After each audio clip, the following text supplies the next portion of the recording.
A comparação é um veneno lento. Ela não mata de uma vez, não grita, não se impõe, ela sussurra, entra pela porta dos fundos da mente, se instala de forma sutil e vai minando a alegria, o senso de valor, a confiança em quem você é. Você começa admirando alguém e, sem perceber, começa se odiando. Vivemos cercados por referências. A internet ampliou isso de forma exponencial. A cada rolar de tela, você é exposto à vida de alguém. Conquistas, viagens, sorrisos, amores. Tudo editado, filtrado, moldado para parecer melhor do que realmente é. Mas o seu cérebro inocente não diferencia o que é real do que é apresentado. Ele apenas vê. Alguém está mais à frente do que eu. E então começa o diálogo interno destrutivo. Por que eu ainda não consegui isso? Por que meu corpo não é assim? Por que minha vida não tem essa leveza? E você esquece da sua própria trajetória, do que já superou, do que construiu com esforço. Tudo perde cor diante da comparação. O pior da comparação é que ela é injusta desde o início. Você compara seu bastidor com o palco do outro, suas dúvidas com a segurança que ele mostra, seu processo com o resultado final dele. E nessa conta você sempre sai perdendo. Lucas era um jovem talentoso, mas inseguro. Tinha o hábito de se comparar com os colegas, especialmente nas redes sociais. Sempre que via alguém lançando um projeto, fazendo uma viagem ou recebendo elogios, sentia-se menor. Começou a duvidar da própria capacidade. Paralisou. Achava que estava atrasado. Mas a verdade é que ninguém estava contando a história completa. Aqueles mesmos colegas tinham medos, fracassos e dificuldades, só não mostravam. A comparação rouba a sua presença. Enquanto você vive olhando para o lado, deixa de olhar para frente. Cada segundo que passa desejando a vida de alguém é um segundo a menos investido na sua própria vida. E é aqui que a ferida se aprofunda. A comparação faz você esquecer quem é, te desconecta da sua essência, te faz duvidar das suas escolhas. Você começa a agir não por desejo genuíno, mas por competição. A mente compara por padrão. Mas é o que você faz com esse impulso que muda tudo. Você pode usar a comparação como espelho para inspirar, ou como faca para se punir. A questão não é ignorar o que o outro faz. É entender que você está em outra estrada, com outro mapa, outro destino. O tempo do outro não é o seu. A missão do outro não é a... Sua vida não é uma corrida, é um caminho. E cada passo dado olhando para o lado é um passo mal dado. A única comparação justa é entre quem você era e quem você está se tornando. Olhe para si com honestidade. Quantas vezes você já se travou por achar que estava atrás? Quantos projetos engavetou por achar que não estavam à altura? Quantas vezes já olhou para alguém e, ao invés de se alegrar, se diminuiu? Enquanto você se compara, sua própria vida está escorrendo pelos dedos. Os dias passam, as oportunidades passam, as pessoas passam, e tudo o que fica é uma sensação amarga de insuficiência. Mas você não é insuficiente, está apenas distraído da sua própria grandeza. A comparação constante tem um efeito devastador. Aos poucos, você vai deixando de existir, vai abandonando suas referências internas, suas vontades reais, seus instintos mais autênticos, tudo em nome de um ideal que não é seu, mas que parece mais certo, mais bonito, mais aceitável. Quando você começa a viver olhando para o que os outros estão fazendo, não percebe que está se afastando de si mesmo. É como tentar correr com os sapatos de outra pessoa. Por mais bonitos que sejam, eles nunca vão servir direito. Viver se comparando é isso. Tropeçar tentando alcançar uma vida que não é feita para você. E isso tem um preço alto. Você começa a tomar decisões não porque acredita nelas, mas porque sente que precisa acompanhar. Escolhe um curso porque está na moda. Muda o corpo porque todo mundo está fazendo. se envolve com alguém para não se sentir para trás. E de escolha em escolha, vai perdendo a si mesmo. O mais cruel é que no início nem percebemos. Parece só uma tentativa de evoluir, de melhorar, de se encaixar. Mas a diferença entre evolução e anulação está na intenção. Você está fazendo isso por você ou pelos olhos dos outros? Joana tinha talento artístico desde criança, mas ao crescer, viu os colegas entrarem em carreiras mais tradicionais e bem remuneradas. Sentiu que não estava acompanhando. Largou os pincéis, os projetos e entrou no mercado corporativo. Por fora parecia tudo certo, mas por dentro a vida ia perdendo sabor.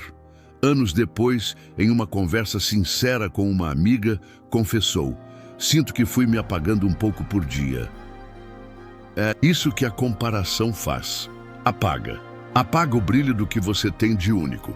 Vivemos um tempo em que a vitrine é tudo. Mostrar se tornou mais importante do que viver de verdade. E nessa pressa por performance, esquecemos da essência. Nos transformamos em versões editadas, que sorriem para as câmeras, mas choram quando ninguém vê. O problema não é admirar o outro. Admirar é bonito, saudável. O problema é se perder no caminho, tentando ser como ele. Existe um tipo de silêncio que só quem vive para agradar o olhar alheio conhece. O silêncio de quem não sabe mais o que quer. Mas há uma forma de romper com isso. Começa devagar, no resgate da escuta, no gesto de parar, respirar e perguntar o que eu realmente desejo, sem filtro, sem aplauso, sem plateia. Você não precisa competir com ninguém, não precisa alcançar ninguém, precisa apenas lembrar de quem é. E isso não se faz correndo. Se faz voltando para dentro. A liberdade começa quando você se descola da expectativa externa e se reconecta com o que pulsa dentro de você.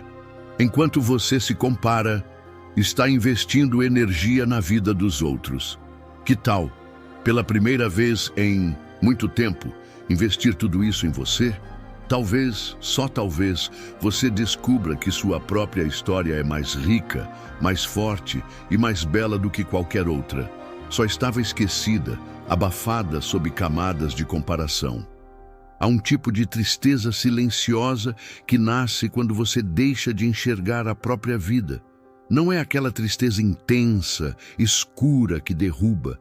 É uma tristeza morna, constante, quase imperceptível, a de estar vivo, mas ausente de si. E na maioria das vezes, ela vem do hábito de estar sempre comparando. Quando você vive olhando para a vida dos outros, tudo o que é seu perde valor. O que você tem nunca parece suficiente. O que você conquistou não parece digno de celebração. O amor que recebe, o caminho que trilha, os momentos que vive, tudo fica ofuscado por um ideal que pertence a outra pessoa. É como caminhar por um jardim e não notar as flores porque está espiando o terreno do vizinho. O problema é que, nesse processo, você deixa de se alimentar da própria vida. A beleza do que está ao seu redor se torna invisível, e o que é invisível deixa de te nutrir. Rafaela morava em um lugar simples, com pessoas que a amavam. Tinha uma rotina leve, dias tranquilos, mas passou a seguir influencers que exibiam viagens constantes, roupas caras, relacionamentos idealizados. Começou a achar sua própria vida sem graça. Trocar o sofá, o quarto, o bairro virou prioridade. E no meio disso, começou a perder o gosto pelo que antes a fazia feliz. Os cafés com os pais, os passeios de bicicleta, os domingos preguiçosos. A comparação não rouba apenas a autoestima, ela rouba a gratidão. E sem gratidão, nada é suficiente. Você pode ter conquistas, pessoas incríveis, saúde, oportunidades, mas se estiver sempre olhando para o lado, nunca vai perceber. A mente condicionada à comparação vive no déficit. Sempre faltará algo. Sempre haverá alguém mais à frente, mais bonito, mais talentoso. E esse ciclo nunca termina. A alegria verdadeira não nasce da comparação, mas da presença. Ela aparece quando você olha para a própria vida com olhos frescos, quando se permite sentir orgulho pelo que já caminhou, quando celebra pequenas vitórias sem esperar aprovação. Mas para isso, é preciso voltar a se olhar com generosidade. É preciso resgatar a admiração por si mesmo, a capacidade de reconhecer o valor do que construiu, mesmo que não pareça grandioso aos olhos do mundo. Se você vive buscando a alegria na vida dos outros, viverá sempre como um visitante, nunca como protagonista. A pergunta é: o que você está deixando de viver hoje, porque está ocupado demais, comparando sua jornada com a de alguém que você nem conhece de verdade? Há um pôr do sol acontecendo enquanto você desliza o dedo pela tela.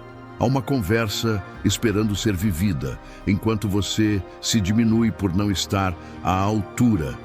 Há um presente que escorre pelos dedos toda vez que você deseja estar em outro lugar. Você não precisa de uma vida perfeita, precisa apenas voltar a habitá-la. A sua alegria está aqui, agora, onde você está. Você só precisa parar de olhar para o lado para conseguir enxergá-la. Existe uma liberdade que poucos conhecem, a de não precisar ser mais ninguém além de si mesmo.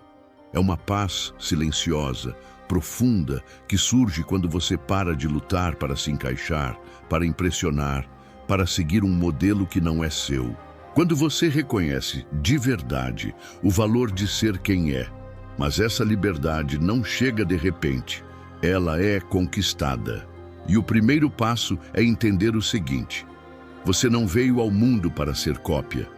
Você veio para expressar algo único, algo que só você pode oferecer. Enquanto estiver tentando se parecer com o outro, vai viver à sombra, porque ninguém brilha fingindo ser o que não é. A luz verdadeira só nasce da autenticidade. Comparar-se constantemente é como dizer a si mesmo todos os dias: o que eu sou não basta. Essa é uma ferida que se alimenta da repetição. Cada pensamento de inferioridade aprofunda a dor. E aos poucos, você começa a moldar sua vida não para ser feliz, mas para parecer com alguém. Só que viver para parecer é o mesmo que morrer por dentro. Daniel passou a vida tentando ser o profissional modelo do seu meio. Adotou os mesmos hábitos dos colegas, falava como eles, vestia-se como eles. Achava que assim conquistaria respeito. E conquistou, por fora, mas por dentro sentia-se vazio. Um dia, ao conversar com uma criança em uma roda de histórias, percebeu que sua paixão era contar, criar, inspirar, não competir. Foi nesse instante que entendeu. Ele havia passado anos negando sua essência em nome de um padrão. E ali começou sua reconstrução. Quando você aceita quem é, com todas as suas falhas, cicatrizes e virtudes, você se liberta. Porque não há mais necessidade de competir. Não há mais urgência em impressionar. Tudo fica mais leve. A aceitação não é estagnação, é base. A partir dela, você cresce com verdade, não por comparação. E o curioso é que quanto mais você se torna você, mais admirável se torna aos olhos dos outros. Porque o mundo está sedento por autenticidade. Pessoas que vivem a própria verdade inspiram, não por serem perfeitas, mas por serem inteiras. Você não precisa do corpo de ninguém, do ritmo de ninguém, do estilo de ninguém, do destino de ninguém. Você só precisa se lembrar do que há de vivo em você e começar a viver a partir disso. A comparação é uma forma de esquecer-se. A autenticidade, uma forma de renascer. Talvez a sua paz não esteja em alcançar o que o outro tem, mas em perceber que o que você tem já é precioso. Só estava sendo ignorado. Respire, olhe para dentro, volte para casa. Você não precisa ser mais ninguém. E quando essa verdade pousar no seu peito, a vida deixa de escorrer pelos dedos e começa finalmente a ser vivida com as